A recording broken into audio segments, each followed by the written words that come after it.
This is Aragota, and we are back here in California one more time. And, you know, I was just thinking, um, we can start the conversation by, okay, this is Southern California again, I think. So the cypress trees is always a good indicator for me.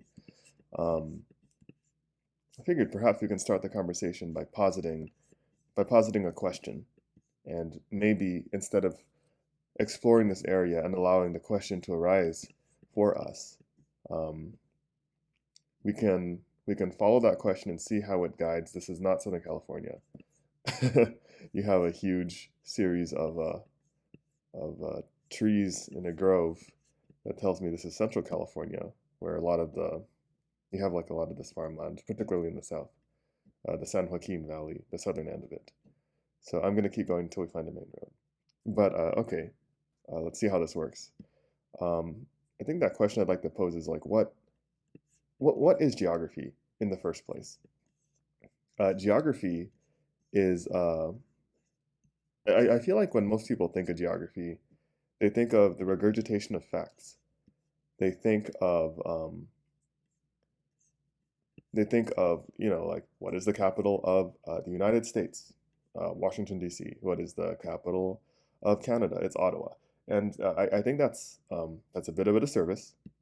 And the reason why is because it's actually a lot more like what we're doing here. Yes, geography is a function of what you know, but geography is also a way of uh, it's a way of thinking. It's a state of mind.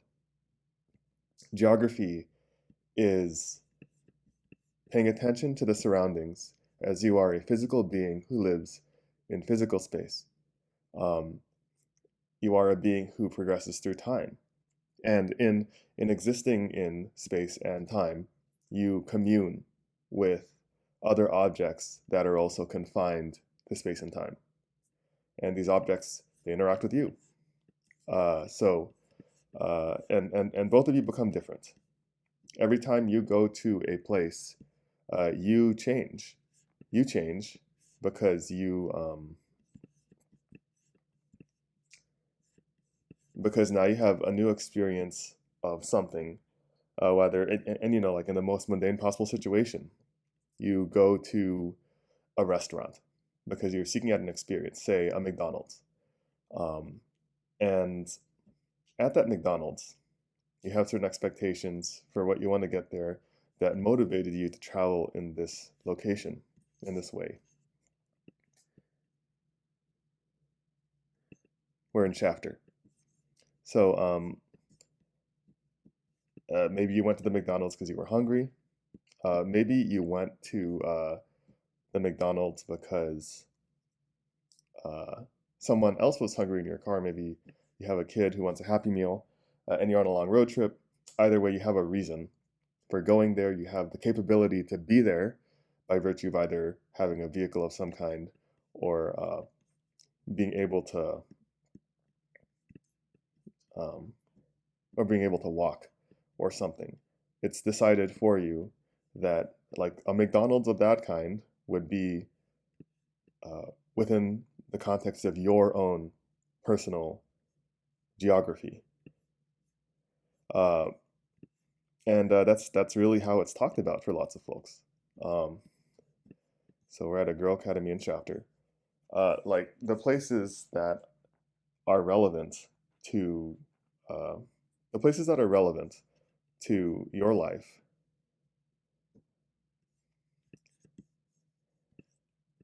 are are within the confines of your geography and spaces that you can access as a result of being where you are, as a function of who you are.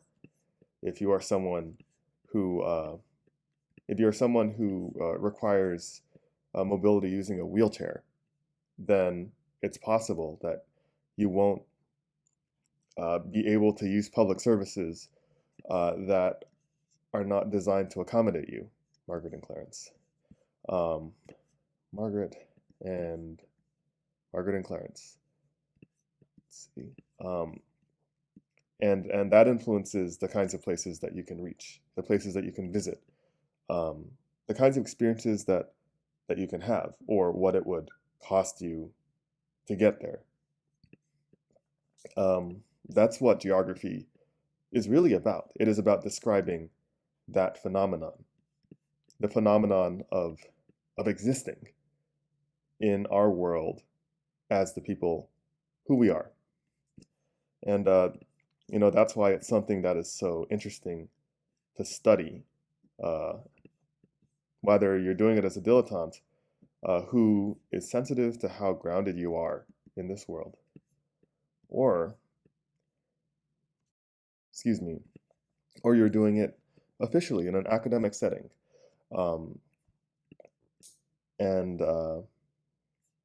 Okay, I'm getting confused, right? So we have Grow Academy here. We came up from the north, but I'm looking for this intersection. Oh, it even says Shafter right there. Oops. I guess I could have found that out right away. Margaret and Clarence. I'm not seeing a Margaret. Oh, here we are. Okay. Yep. Spoke too soon. All right. So we are on the southern end of this cul-de-sac, but not all the way in the bulb, but into the bend. So I'm gonna put us, right in front of the second house.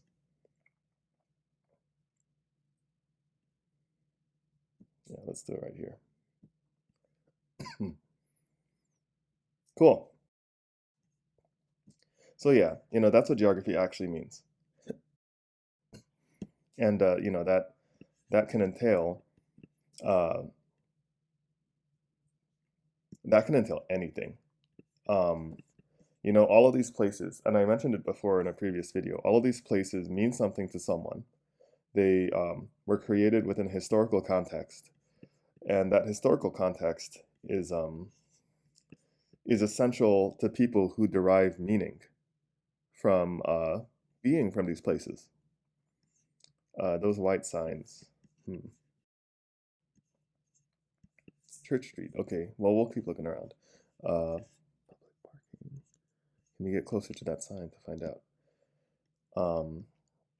And so like academically, you'll see terms being Lodi. Okay, you see terms being bandied around, which may not make sense to an outsider. Terms like sacred geographies, feminist geographies, children's geographies, but that's all that really is talking about. Like if you are situated in a particular state of mind, a particular context, then you experience the world in a particular way that controls your ability to move between different spaces, or it controls the way that you receive them. In the case of like a sacred geography, that sounds a little bit more esoteric, but like really what a sacred geography is and like I'm not a person who like studies these, so perhaps I'm getting it wrong. I'd welcome a correction if anyone is paying attention. But like sacred geographies discuss, like for instance, like if you are walking around in a cathedral, and you oak and church. Okay, oak and church. You're walking around and like when you walk from a cathedral to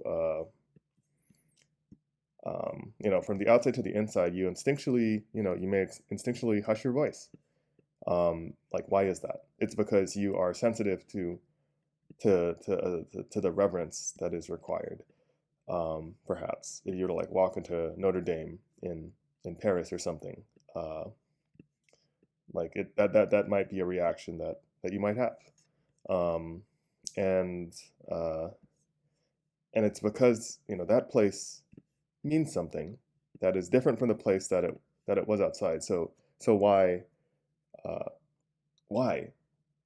is that cathedral so different? And asking those kinds of questions. Those are also geographical questions. So yeah, like I think it's worthwhile to consider that, geography is not sort of this dead end idea, but I think it's actually baked in and embodied into the process of actually playing a game like Geotastic. Here we go, Church and Oak. Back to start.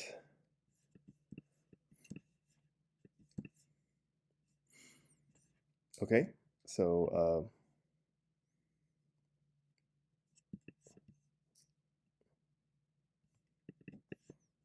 all right, so we are in the middle one, roughly parallel to here in the parking lot. Oh, we're just outside of, oh, okay, well, that's all right. All right, I misinterpreted the orientation of the buildings here. Oh, okay, that's fine. All right, so anyway, um, yeah, geography is not just a matter of of knowing who you are, but it is the process by which you came to be when you were thinking about the places that you've been and what that makes you. And if any of you are like in college or going to be in college and you've always been that kind of person, it may be worth evaluating if a degree in geography is for you. Because like one of the things you'll find in like a geography department is that folks don't realize that they were made for it until much later in their careers. Um, and then once they slot in, they're like, oh, this is what it was always supposed to be. So yeah, uh, at least what I'm talking about is, this is human geography. There are several different kinds of geography. Tulelake. Okay. So I don't exactly know where Tulelake is, um, but I'm pretty sure we'll look around and we'll see if it pops up. Tulelake. So yeah, uh, I could not I could not tell you where I could not tell you where Tulelake is. Let's see if we can find an area code. That might help me narrow things down.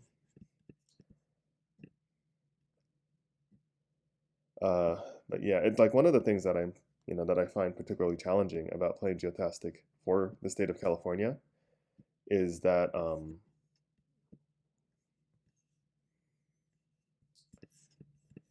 is when it gets to these little farm towns, and it makes sense. I feel like it's really really different when you live in a place like Los Angeles or San Francisco, um, and you're mobile with a vehicle.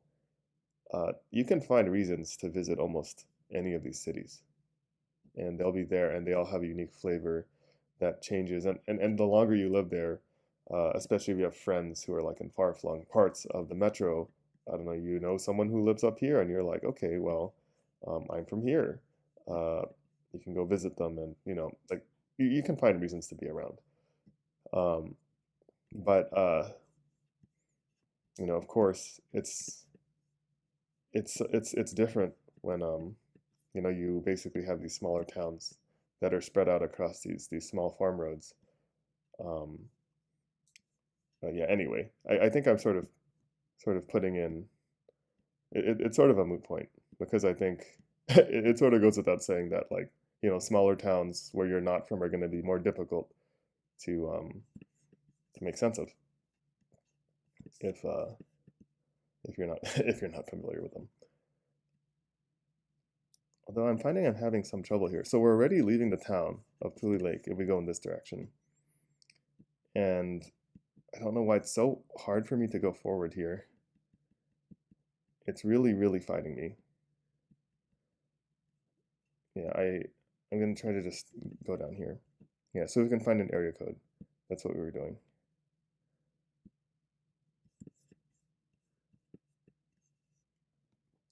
So this term Thule, I know it means something specifically, but what it means to me, I think of what's called the Thule fog, which is a really dense fog that fills large swaths of California's Central Valley. And it gets so dense that if you were to put your hand like 4 inches in front of your face, sometimes you would be unable to see your hand. And if I recall, I think it was mostly a springtime phenomenon. Okay, here we go. Well, that explains a lot of why this was so hard to see. So 530 is up here. So Tulelake is probably going to be in Shasta County, in Tehama County, in Butte County, or one of the counties on this side here. So I'm just going to zoom in a bit more, and I'm going to see if its name pops up.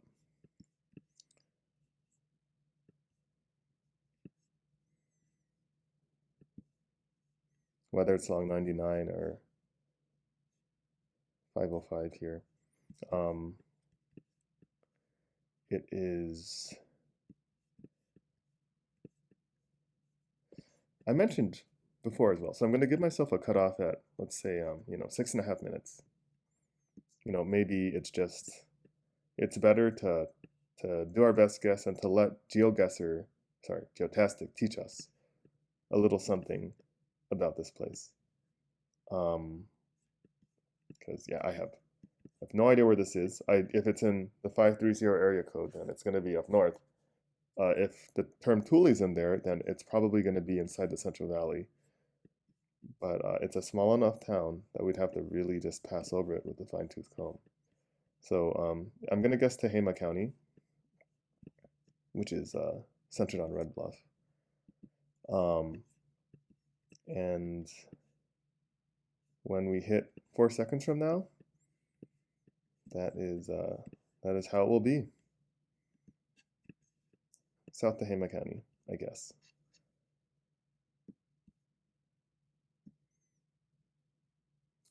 Okay.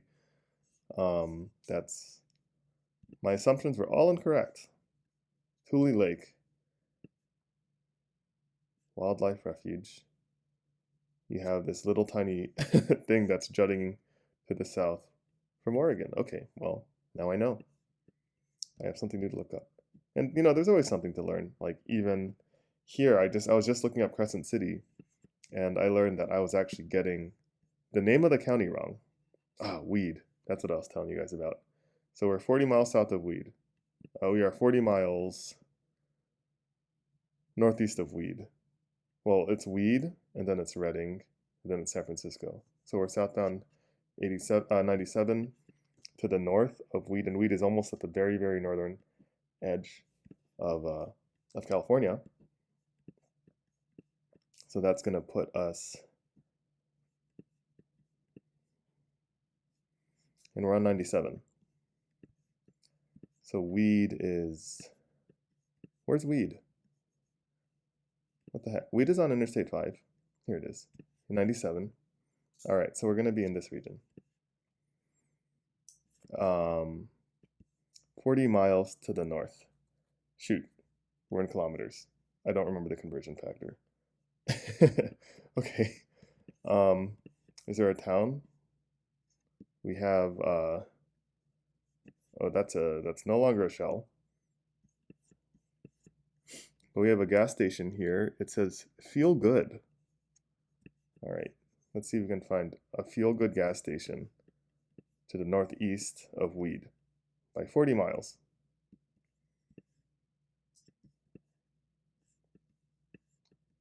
Okay. The Volcanic Legacy Scenic Byway. Haystack Butte. I've never been on this road before. It looks pretty. given where we are.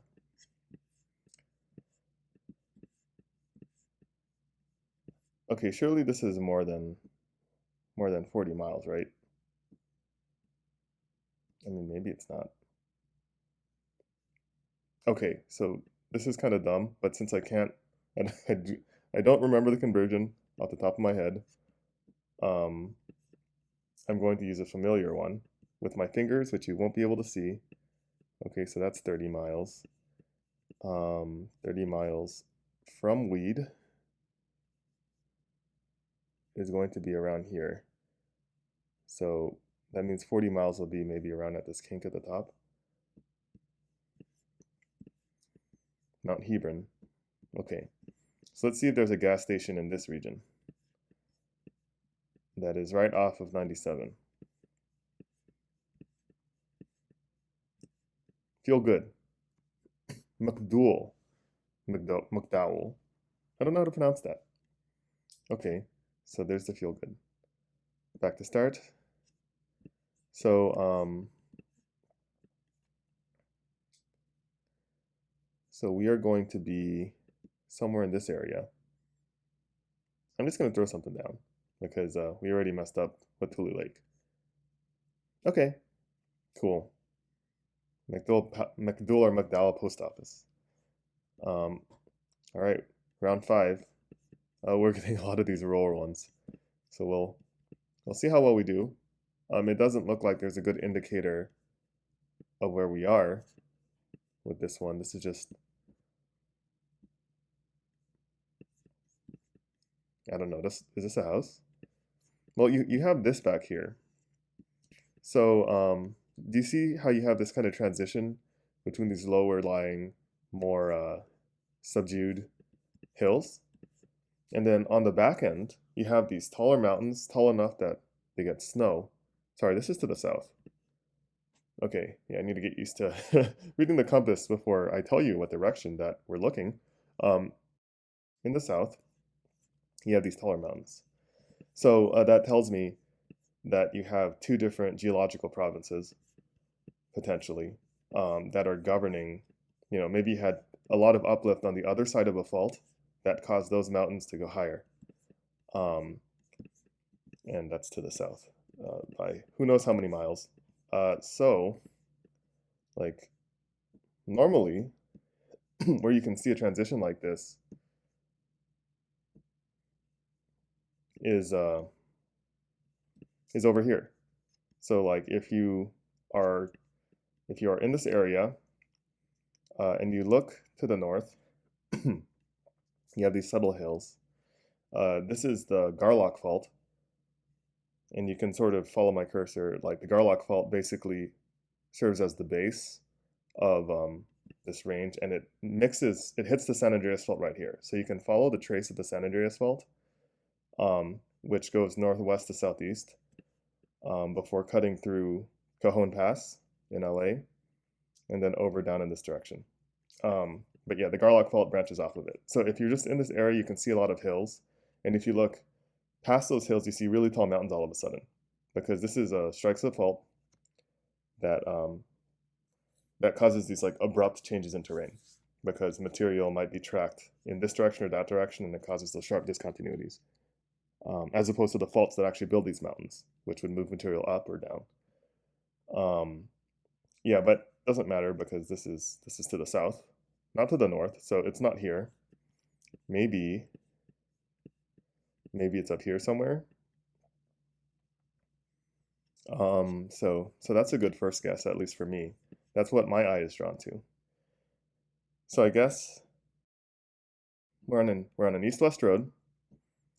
So let's not give up too quickly. Maybe we'll find something that will narrow it down beyond these really, really broad, very, very loosely defined geological inferences. Like an area code.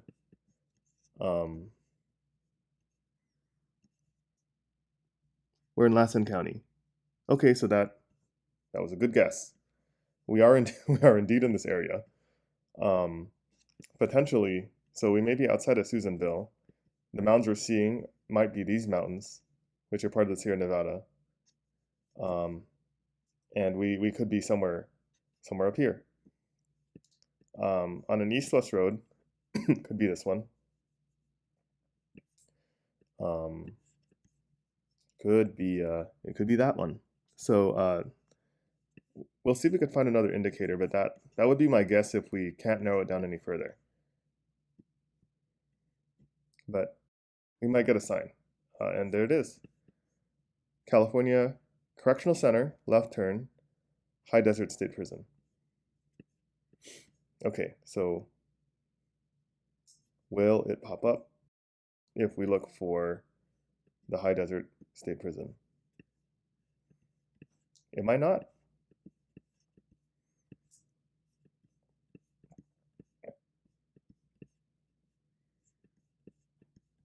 High Desert State Prison.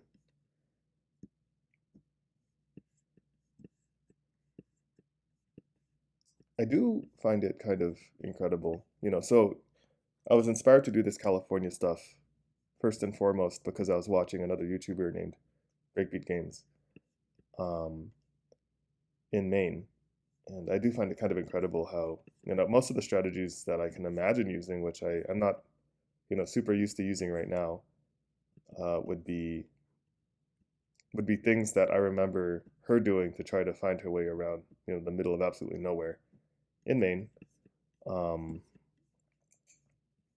Yeah, we're not getting a street name or anything here, but we are right at the edge of a town, so maybe we can get the names of Tamarack.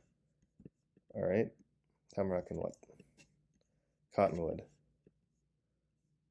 Okay, so we have a town on an east-west road in this area over here. So, and we have roads that are called Tamarack and Cottonwood. And I'll give myself a cutoff at 7 minutes. Because once again, this is an exercise. Oh, we found it. Okay, that's cool. Back to start. So we are 1, 2, 3, 4. Okay, in this direction. We're probably in this part, Leavitt Lane, close to, I guess this town is called Leavitt Lake. Yeah, well, let's do it. Yep. Bang on. So, other than our embarrassing bout here with Tulelake, which I now know is in the north, we did okay. We did okay. So thank you for joining me for another round of Geotastic. And I will see you guys next time. Bye-bye.